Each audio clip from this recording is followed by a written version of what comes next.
ngayon ay malalaman na natin kung sino ang maglalaban sa finals. Yes. Ibo-vote yung instead of vote out, ang gagawin natin ngayon, vote in. Let's go in. Let's vote in. Okay. At yung mapipili na dalawang mataas sa boto, yun ang maglalaban. Isulat nyo na kung sino ang gusto nyong i-vote in. So let's vote in. Ate Arnel, Pepper, Pepper, Vivian, 1 point.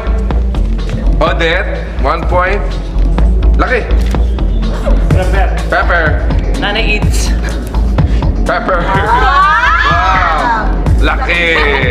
Eto na. Pepper got 7 points. Yes.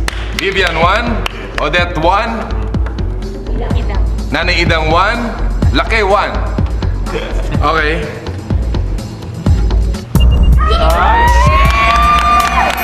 Bakit? Para may labanan sa finale, dalawang babae. Malalaman natin kung sino ang mas magaling sa kanilang dalawa. Alright! Okay?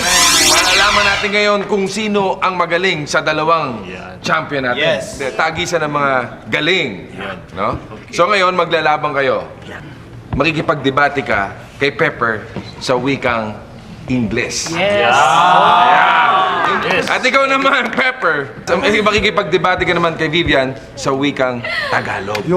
May premyo yung mananalo sa yung dalawa ng 20,000 pesos. Since you're so pale today, I mean tonight, can you please tell me what are the colors of rainbow in Tagalog? Ang You can mga do this. kulay ng makulay na yun. Ay, di alam. Sa Tagalog ay verde, pula, violet, Okay, go, go, go, go! Go! dilaw. Time's up. Sa tingin mo ba ang mga diamante ay totoo na totoong kaibigan ng isang babae? Well, I think diamonds are forever.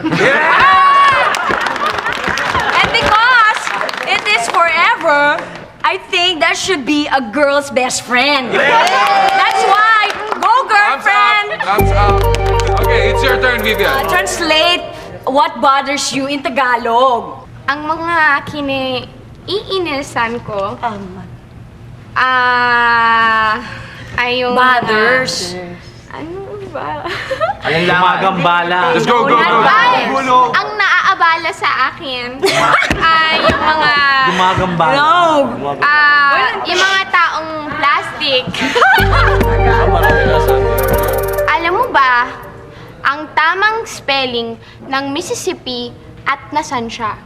Okay, I think Mississippi is in the States. Just, you know, near... But you're not sure. But I'm not sure. But I think it's double S and double P. Spell but, it, spell you know, it's so common now that when you text, you can say M-I-S-I. Well, what's to the highest level in Tagalog? Isinusumpa ko? Ay.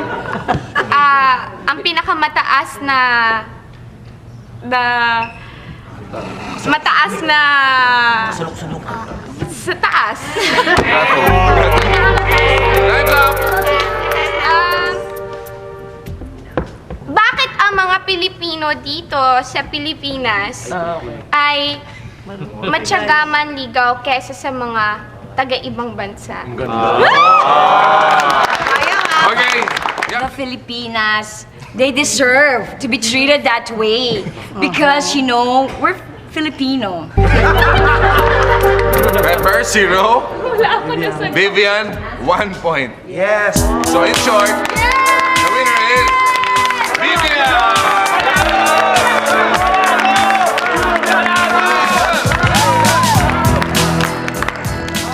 Dito ka pa?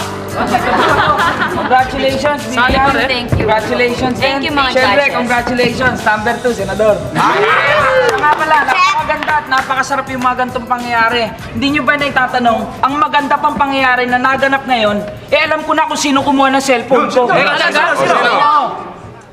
Ay nako, panoorin niyo po sa video. Nakakuhanan po ng camera. Huling-huli.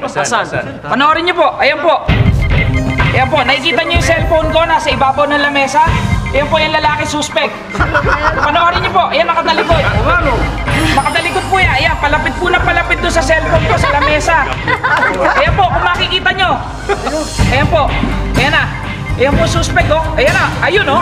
Ayun, oh. Oh, kinuha niya yung cellphone ko. Sandali po, tignan niyo po si Tunying. Kitang-kita niya mga pangyayari. Takang-taka siya kung ba't nagawa ni Kap. Kap. Oh, parang ang laki pa ng ngisi ni Kap, oh. Tuwan-tuwa sa cellphone. Tingnan mo si Tunying, takang-taka, hindi makapaniwala. Hindi makareklamo eh. Sa mga pinaggagawa, Kap, ba't naman ganun? Cellphone ko yun eh! Kap, cellphone ko, nakuha ng kayo ng video. Kap, ba't ganun? Cecil yun! Ang likod daw ka mo. Oh, Kap, cellphone ko po yung kitang-kita naman.